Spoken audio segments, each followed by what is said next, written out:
딸이 결혼 후 얼마나 예민한 시댁 분위기 속에서 조심조심 살아가고 있었는지 나는 몰랐습니다. 반찬 들고 찾아간 날 열린 문 너머로 들려온 사돈의 말 한마디가 내 숨을 먹게 했습니다. 애도 못 낳고 살림도 못하면서 그 자리에서 뛰쳐들어가고 싶은 마음을 꾹 누르며 나는 비로소 깨달았습니다. 우리 딸은 내 앞에서만 웃고 있었단 걸. 그럼 오늘의 사연 시작하겠습니다. 그날은 무슨 특별한 날도 아니었고 그냥 반찬을 좀 많이 했을 뿐이었다. 몇 가지 김치랑 장조림, 멸치볶음까지 챙기고 나니 마침 딸 생각이 났다.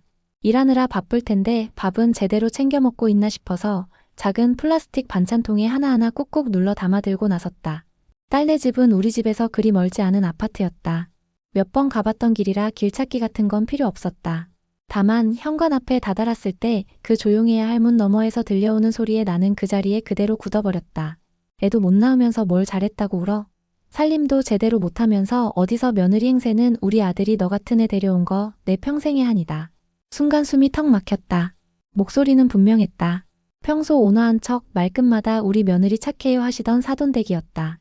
그런데 지금은 말투도 억양도 감정도 다 달랐다.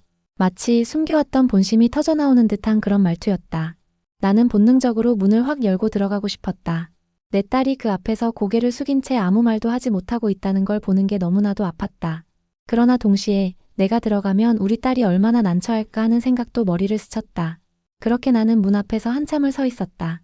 손에 들린 반찬 가방은 점점 무거워졌고 마음은 더욱 찢어졌다. 결국 나는 조용히 발걸음을 돌렸다. 아무 일도 없었던 것처럼. 며칠이 지났다. 딸에게 전화를 걸까 말까 수십 번을 망설였다. 마트에서 장을 보다가도 뉴스를 보다가도 저녁에 불 끄고 누워서도 자꾸 딸 얼굴이 아른거렸다. 늘 밝게 웃던 그 아이가 고개를 푹 숙인 채 서 있던 모습이 자꾸 떠올랐다. 눈가가 붉어지다가도 이내 안 된다고 마음 약해지면 안 된다고 혼자 되뇌었다. 그러던 어느 날 평소보다 조금 일찍 마트 장을 마치고 나오는 길이었다. 마침 딸이 퇴근할 시간대와 맞물릴 것 같아 조용히 근처까지 갔다. 딸이 다니는 회사 앞도로 맞은편에서 서서 기다렸다. 길게 늘어진 그림자들 사이로 딸의 모습이 보였다. 어깨가 축 처져 있었고 핸드백을 끌어안 듯 안고 걷는 모습이 어쩐지 불안해 보였다.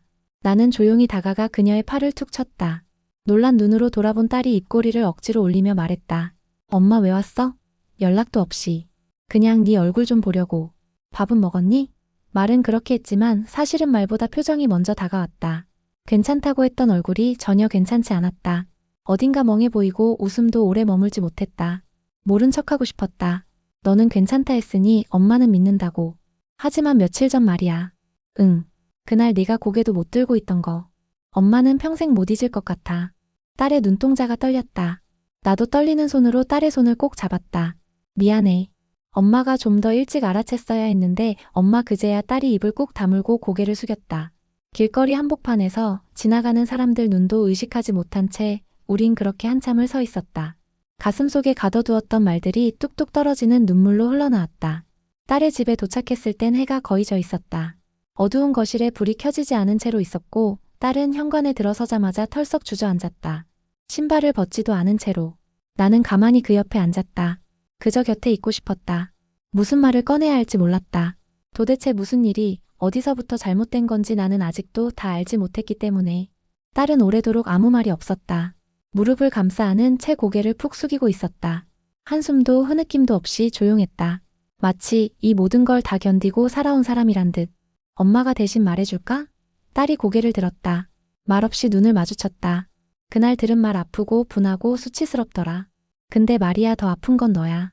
그 자리에 가만히 서서 고개도 못 들고 있던 너. 딸은 다시 고개를 떨궜다.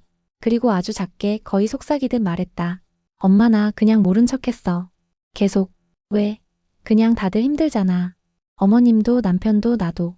이거 하나로 무너지면 안 될 것 같아서 나는 그제야 알 것 같았다. 딸이 말하는 힘듦의 무게가 그 말끝에 숨겨진 외로움이.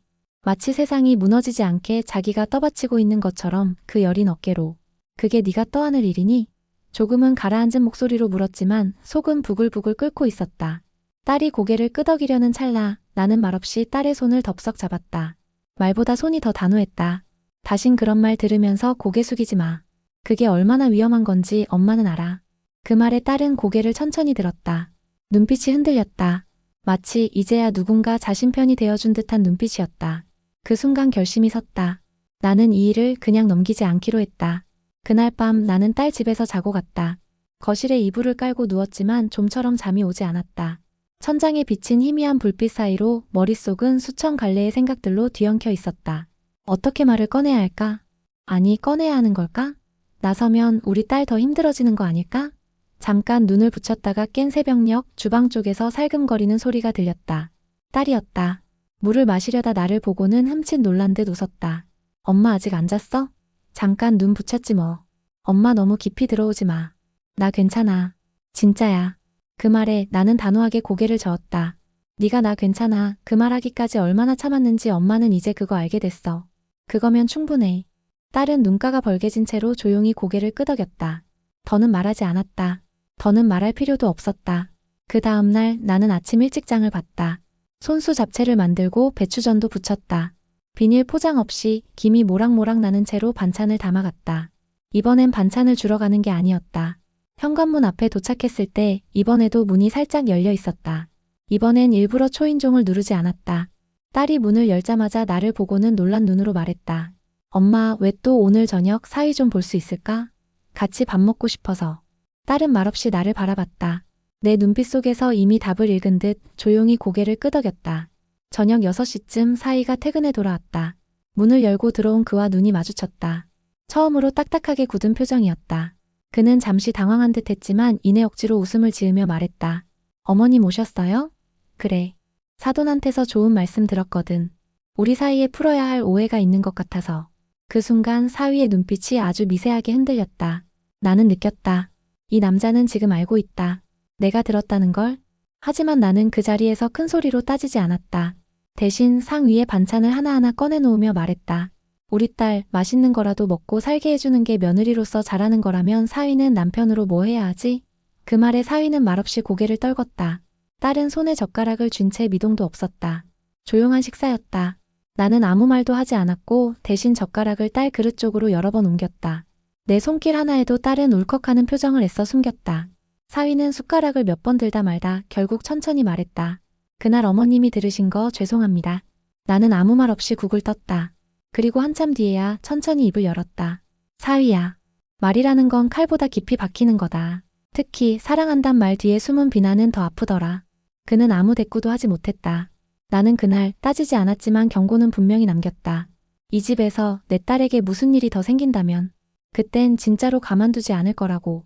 그날 이후 딸에게서 전화가 왔다. 평소와는 조금 다른 목소리였다. 단단하게 말끝을 여미고 있었지만 그 속에 숨어있는 안도감은 숨기지 못했다. 엄마, 그날 고마웠어. 나는 한참 말이 없었다. 그 한마디가 그동안의 모든 참음을 다 토해내는 것 같아서. 딸은 그저 괜찮아만 되뇌던 아이였는데 드디어 고마워라는 말을 꺼낼 수 있게 된 것이 어찌나 짠하고 기특하던지. 엄마가 가만히 있을 줄 알았니? 그럴 줄 알았어. 근데 막상 그러니까 마음이 이상하게 놓이더라. 딸의 그 말 속에 여러 해가 담겨 있었다. 그동안 사위가 무뚝뚝하게 넘겼던 순간들, 사돈댁의 말에 억지로 웃어 넘겼던 식탁, 다 참아야만 했던 수많은 주말 모임들. 그 모든 날을 지나 엄마가 자신의 편이 되어준 그날 이후 딸은 조금씩 아주 조금씩 스스로를 끄집어내고 있었다. 며칠 뒤 예상치 못한 전화가 걸려왔다. 사돈댁이었다. 사위 어머니였다. 나는 망설이다가 전화를 받았다. 예의 바르게 시작된 인사는 곧장 불편한 침묵으로 이어졌다. 그날 집 앞에서 들으셨다면서요. 괜한 말씀을 아니요. 괜한 말 아니었어요. 들려야 할 말이었죠. 덕분에 저도 현실을 봤고요. 그녀는 한숨을 쉬며 덧붙였다. 나도 참 미안했어요. 그땐 감정이 좀 격해서 사실 요즘 그 애가 좀 힘들어해서 나는 그 말에 고개를 저었다. 변명 같은 진심은 언제나 늦는 법이었다. 힘든 건 우리 딸도 마찬가지였을 겁니다. 그런데 그 애는 감정 내세우지 않고 버텼잖아요. 사돈은 더 이상 말이 없었다. 그 침묵이 오히려 진심처럼 들렸다. 며칠 후 딸의 집에 다시 들렀다. 이번엔 불쑥 가지 않았다. 미리 전화를 하고 시간도 맞췄다. 현관문은 활짝 열려 있었고 딸은 앞치마를 두른 채 부엌에서 찌개를 끓이고 있었다. 오, 엄마 왔어? 그래. 오늘은 네가 밥 해준다니 기대하고 왔지. 딸은 웃었다. 조금 전처럼 억지 웃음이 아니라 진짜 웃음이었다. 나는 그런 딸의 등을 가볍게 두드려 주었다. 삶은 그렇게 한 걸음씩 나아가는 거라 믿고 싶었다. 식탁 앞에 마주 앉아 국을 한 숟갈 떠먹었다. 그리고 문득 말했다. 너 엄마 닮았구나. 뭐가? 속으로 삼키는 거. 딸은 웃으며 말했다. 엄마가 가르쳐줬잖아. 남들 앞에서는 울지 말라고. 나는 고개를 끄덕였다. 그렇게 가르친 게 이제 와서 후회될 줄은 몰랐다. 딸이 좀 더 울 수 있었더라면, 좀 더 말할 수 있었더라면 덜 아팠을 텐데. 이제는 말해. 아프면 아프다고. 억울하면 억울하다고. 딸은 그 말을 곱씹듯 되뇌고 아주 천천히 고개를 끄덕였다. 그 순간 나는 깨달았다. 모든 싸움은 결국 마음을 지키기 위한 것이란 걸. 설날을 며칠 앞둔 날이었다. 해마다 같이 장을 보러 다니던 딸에게서 전화가 왔다. 이번엔 장 보러 가지 말자고 했다. 시댁에서 이미 다 준비해뒀고 본인도 집에 있을 수 없다고. 나는 아무 말 없이 알겠다고만 했다. 그날 저녁 혼자 냉장고 정리를 하다 말고 잠시 멍하니 앉아 있었다. 명절이 되면 늘 북적거렸던 우리 집 거실, 지금은 고요하고 깨끗하기만 했다. 괜찮다 괜찮다 스스로 되뇌었지만 마음 한켠이 휑했다. 아무리 자식이 다 커도 마음은 그때 그 자리에 머물러 있는 법인가 보다. 딸이 아직도 어리게만 느껴지고 무슨 일이든 내가 나서서 해줘야 할 것만 같았다. 하지만 그러지 않기로 했다. 이번만큼은 딸을 믿기로. 며칠 뒤 딸이 불쑥 찾아왔다. 손에 조그마한 과일 바구니를 들고서. 별다른 말 없이 식탁에 앉더니 오랜만에 웃으며 말했다. 사위가 요즘 좀 조심하더라. 그래? 엄마 그날 이후로 진짜 말수가 줄었어. 어머님도 왠지 나한테 말 걸 땐 한 박자 쉬고. 나쁘진 않아. 좀 어색하긴 해도 마음 편한 게 더 크달까? 나는 딸이 해주는 얘기를 조용히 들었다. 그녀의 말투 속엔 어색한 평화와 미묘한 불신이 섞여 있었다. 하지만 동시에 그 안엔 내가 중심을 잡겠다는 각오도 느껴졌다. 엄마, 나 요즘 엄마 생각 많이 나. 왜? 엄마도 나 키울 때 많이 참았겠구나 싶어서. 나한텐 늘 강한 줄만 알았거든. 나는 대답 대신 웃기만 했다. 강한 게 아니었다. 무너질 곳이 없어서 그냥 버텼던 거였다. 그 주 주말 장을 보기 위해 시장을 걷고 있는데 전화 한 통이 걸려왔다. 익숙한 번호였다. 사위였다. 처음이었다. 나에게 먼저 전화를 걸어온 건. 통화 버튼을 누르기까지 한참을 망설였다. 네. 어머니 혹시 다음 주에 시간 괜찮으세요? 저희 집에서 식사 한 끼 드시러 오시면 어떨까 해서요. 나는 말이 잠시 막혔다. 그래, 고맙네. 날짜 잡아보지. 그 짧은 대화 안에 담긴 무언가가 있었다. 죄책감인지 눈치인지 아니면 진심인지.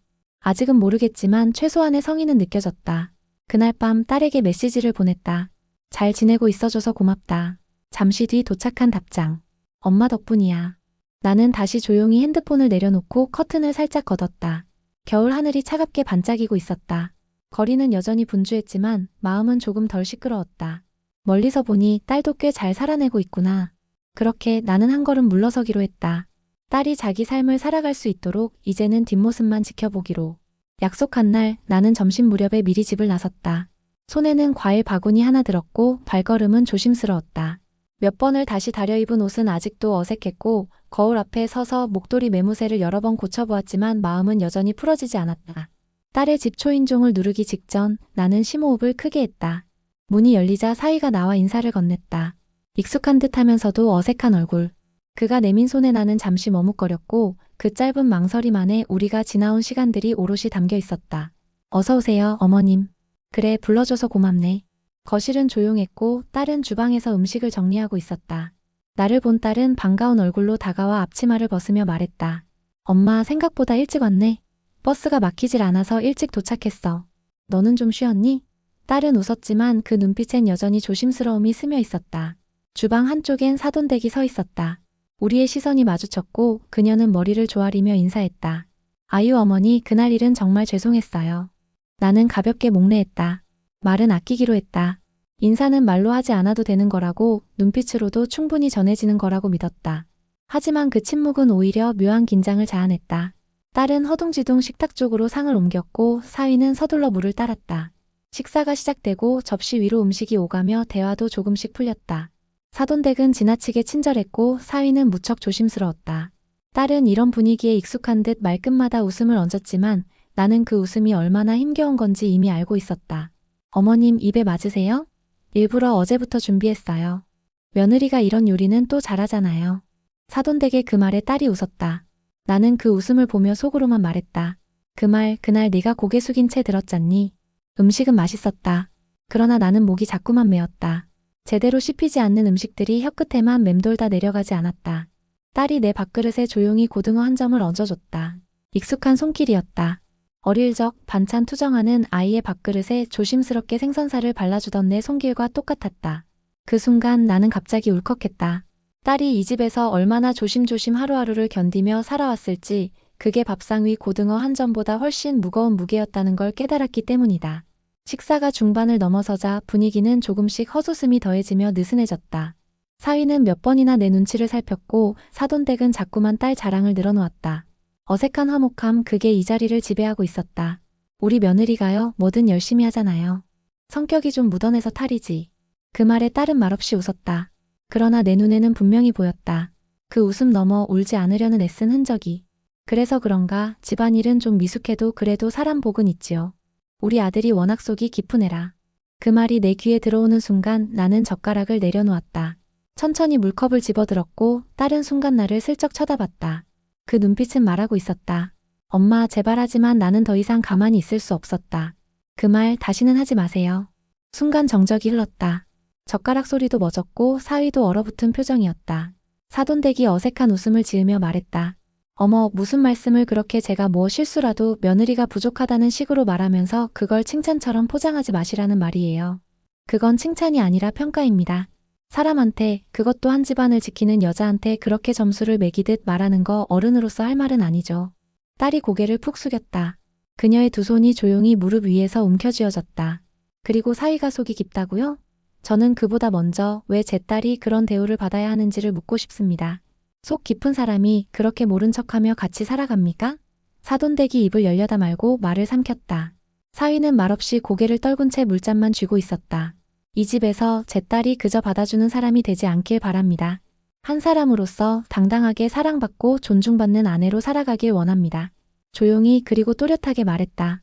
큰 소리는 아니었지만 그 자리에 있던 누구보다도 무겁게 내려앉는 말이었다. 잠시 침묵이 흐른 뒤 딸이 조용히 말했다. 엄마, 고마워. 정말 그 말에 나는 비로소 눈을 떴다. 내 안의 분노가 그제야 다 빠져나간 것 같았다. 식사는 그 뒤로 조용히 마무리되었다. 나는 상을 정리하는 딸의 등을 가볍게 토닥였고 딸은 내 손등을 꼭 잡았다. 문을 나서며 나는 사위에게 마지막으로 말했다. 다신 그 애가 고개 숙이는 일 없도록 해주세요. 아니면 내가 또 올 겁니다. 그날 집으로 돌아오는 길 나는 처음으로 속이 조금 편해졌다. 말하지 못해 삼켰던 것들 결국은 꺼내야만 정리가 되는 법이었다. 그리고 무엇보다도 딸이 내 말을 듣고 눈물을 참고 있는 얼굴을 봤을 때 알았다. 이건 싸움이 아니라 내가 엄마로서 해야 할 말이었단걸. 며칠 동안 딸에게서 연락이 없었다. 전화를 하지 않은 건 나도 마찬가지였다. 묻지 않아야 할 말들이 있고 기다려야만 들을 수 있는 대답이 있다는 걸 나는 알았다. 대신 거실 커튼을 한 번 더 걷고 창문을 열어 바람을 들였다. 아직 바람은 차가웠지만 분명 달라져 있었다. 겨울은 점점 물러나고 있었고 봄이 아주 천천히 오고 있었다. 그 다음 주말 딸이 먼저 전화를 걸어왔다. 목소리가 평소보다 밝았다. 엄마, 우리 동네에 새로 생긴 브런치 카페 있는데 같이 가자. 나는 웃으며 고개를 끄덕였다. 그 말 한마디면 충분했다. 별다른 말 없이 약속 장소로 나갔고 딸은 평소보다 화사한 옷을 입고 나와 있었다. 얼굴엔 약간의 화장도 묻어 있었다. 마치 오랜만에 자기 자신을 들여다본 사람처럼. 좋아 보인다. 엄마가 무대 깔아줘서 그런 거지. 조용히 웃으며 말했다. 카페 안으로 들어가 자리에 앉았고 따뜻한 커피가 나오기 전까지도 우리는 특별한 대화를 하지 않았다. 그러나 그 침묵조차도 편안했다. 딸의 눈빛 속에 있던 조심스러움은 조금씩 엷어지고 있었고 식은 웃음 대신 여유가 머물기 시작했다. 그날 이후로 사이가 좀 달라졌어. 그래? 말이 많아진 건 아닌데 자꾸 내 눈치를 봐. 어색한데 웃겨. 옛날에는 내가 늘 맞춰야 했거든. 나는 고개를 끄덕이며 조용히 커피를 한 모금 마셨다. 사람은 누구나 경계선이 필요해.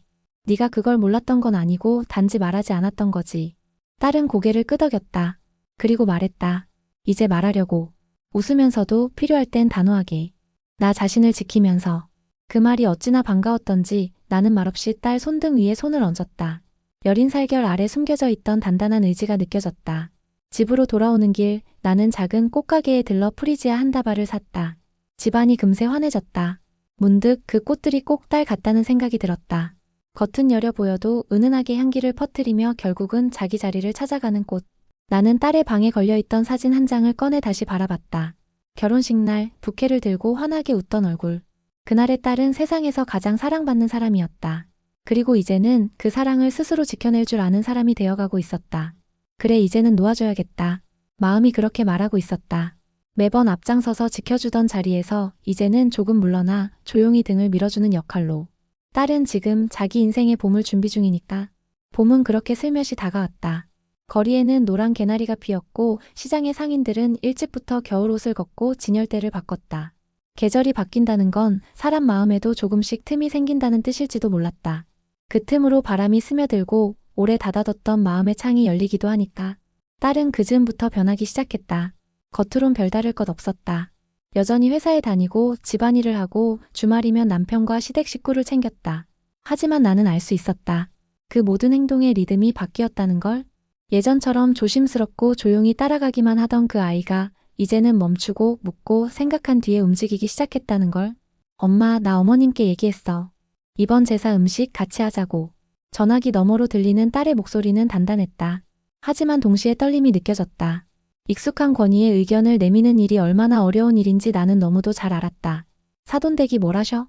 좀 놀라신 눈치였지. 그래도 알겠다고 하셨어. 덤덤하게 받아들이셨는데 아직은 잘 모르겠어. 진짜 괜찮은 건지 아니면 참고 계신 건지. 네가 먼저 다가간 거잖아. 그게 중요한 거야. 나는 그렇게 말하며 마음속으로 조용히 박수를 쳤다. 딸이 자기 자리를 찾아가고 있었다.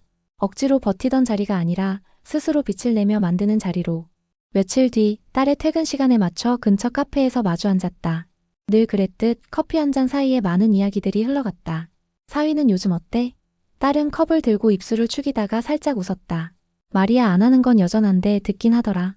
전에 같았으면 내 말에 대꾸도 안 하고 자기 할 말만 했을 텐데 요즘은 멈춰서 한 번은 생각하더라고. 그거 큰 변화야. 알아. 내가 달라지니까 그 사람도 당황하는 눈치야. 내가 무조건 받아줄 줄 알았겠지. 그 말에 나는 씁쓸하게 웃었다. 여자는 변하면 남자는 처음엔 당황하고 그 다음엔 두려워하고 결국엔 존중하게 된다는 말을 떠올리며. 근데 엄마 가끔 무서워. 내가 이렇게 조금씩 나를 찾아가는 게 그 사람한텐 부담일까봐. 나는 딸의 손등을 가만히 쓸어내렸다. 부담이면 어때? 그게 진짜 너인데. 그런 너를 받아들일 수 없는 사람이면 그건 더 이상 함께할 이유가 없는 거지. 딸은 눈을 지그시 감았다가 조용히 고개를 끄덕였다. 나는 더 이상 위로하지 않았다. 이젠 이 아이가 스스로 감당할 힘을 갖고 있다고 믿었기 때문이다. 집으로 돌아오는 길 하늘은 흐리지만 따뜻했다. 나는 장을 보며 무심코 말린 도라지를 집었다. 딸이 좋아하던 반찬이었다.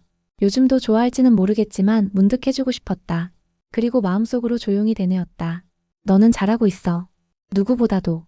제사 당일 아침 나는 부엌에 서서 도라지를 무치고 있었다. 전날 밤 불려놓은 도라지를 삶고 조물조물 손으로 무치며 딸의 얼굴이 자꾸 떠올랐다. 긴장된 얼굴, 그럼에도 이제는 한 걸음 물러서지 않겠다는 결심이 담긴 눈빛. 나는 그 눈빛을 믿기로 했다. 그래서 이번엔 따라가지 않았다. 가고 싶지 않아서가 아니었다. 그 애가 혼자 설 수 있다는 걸 믿어주고 싶었다. 시댁집은 아침 일찍부터 분주했다. 음식 냄새, 상 차리는 소리, 종갓집답게 모인 사람들의 발걸음까지 딸은 묵묵히 일을 거들었다. 조심스럽지만 주눅 들지 않고 빠르게 움직였지만 눈치를 보지는 않았다. 그러다 사소한 일이 벌어졌다. 사돈댁이 전을 붙이다 말고 말했다. 그거 애미야. 그건 이렇게 해야지. 어머, 그것도 모르고 하려던 거야? 순간 주변이 조용해졌다. 딸은 전을 들고 있던 손을 멈췄고 사위는 입술을 깨물었다. 전과 뚝배기 사이에 걸린 침묵, 그 사이에 딸이 조용히 말했다. 어머님, 제가 아직 많이 서툴죠. 근데요, 그런 말 손님들 앞에서는 조금 부끄러워요. 사돈은 당황한 듯 눈을 깜빡였고 잠시 뒤 표정이 굳었다. 하지만 아무 말도 하지 않았다. 대신 그 자리를 떠나 뒷마당 쪽으로 나가버렸다. 그 장면을 본 사위는 조용히 딸에게 다가와 속삭였다. 고마워. 그렇게 말해줘서. 딸은 고개를 들지 않았다. 그저 전을 다시 한 장 붙이며 작게 말했다. 내가 지킬 수 있어야 하니까. 제사가 끝난 뒤 딸은 어머니에게 전화를 걸었다. 목소리는 평소보다 가라앉아 있었지만 묘하게 단단했다. 엄마, 나 오늘 나 자신한테 조금 미안하지 않게 굴었어. 나는 그 말을 듣고 잠시 말이 막혔다. 너무나도 듣고 싶었던 말이었다. 잘했어. 참 잘했어. 전화를 끊고 나서도 한참을 혼자 앉아 있었다. 딸이 처음으로 자신을 위해 목소리를 냈다는 사실이 제사상 위에 올라간 그 수많은 음식들보다도 무거운 마음을 덜어주었다. 그날 저녁 늦게 예상치 못한 전화가 걸려왔다. 사위였다. 어머니, 오늘 저도 많이 배웠습니다. 뭘 말인가? 딸이 그렇게 말할 수 있을 줄은 몰랐어요. 그리고 그 말 듣고도 제가 기분 나쁘지 않았다는 것도 처음이었어요. 그 말에 나는 말없이 고개를 끄덕였다. 아이는 말하고 남편은 듣고 나는 그저 묵묵히 지켜보는 것. 세 사람의 균형이 처음으로 조심스레 맞춰지는 순간이었다. 창밖엔 바람이 불고 있었다. 계절은 어느새 완연한 봄이었다. 딸은 제사상 앞에서도 어머니 앞에서도 그리고 이제는 스스로 앞에서도 주눅 들지 않았다. 그게 무엇보다도 자랑스러웠다. 어느 봄날 아침 딸이 집에 찾아왔다. 손에는 작은 화분 하나가 들려 있었다. 보라색 꽃이 흐드러지게 핀 라벤더였다. 현관 앞에 서서 딸은 말했다. 엄마한테 어울릴 것 같아서. 나는 라벤더를 받아들고 한참을 바라봤다.